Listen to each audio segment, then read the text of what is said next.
3 sebab kenapa kita tak boleh terus beli emas dekat mana-mana cawangan public gold.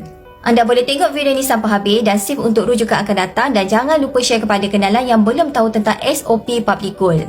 Yang pertama, syarikat public gold bukanlah macam kedai-kedai emas yang biasa kita tengok.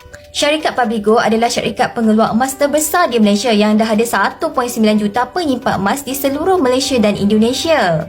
Kalau kita tengok bilangan customer public gold sekarang ni pun kita dah tahu kenapa kita tak boleh terus beli emas direct dekat cawangan public gold. Sebab bayangkan kalau 1.9 juta customer ni walk in sahaja ke mana-mana cawangan public gold, mungkin sesak yang sangat-sangat sebab terlalu ramai. Jadi sebab itulah public gold sediakan sistem yang berbeza daripada kedai-kedai emas yang lain yang lebih memudahkan customer public gold untuk beli emas dan terus dapat emas fizikal.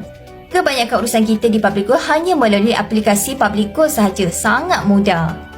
Yang kedua, public gold ada sediakan sistem introducer yang mana tuan-puan boleh register akaun public gold di bawah mana-mana dealer yang aktif seperti saya.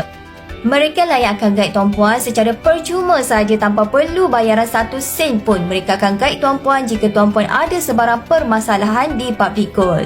Dan tugas utama mereka adalah untuk menyampaikan ilmu pada tuan-puan tentang cara bagaimana untuk kaya dengan emas. Dan yang ketiga, cawangan public gold hanyalah tempat untuk kita ambil stok emas yang kita beli, tempat untuk kita jual emas dan juga pajak emas kita.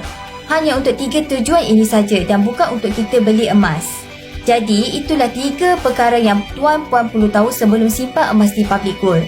Jangan risau, nak simpan emas di public gold ni sangat-sangat mudah. Tuan-puan hanya perlu cari dealer yang aktif yang boleh bantu tuan-puan. Nak tahu lebih banyak tentang ilmu emas dan kewangan dan tentang public gold, boleh follow saya.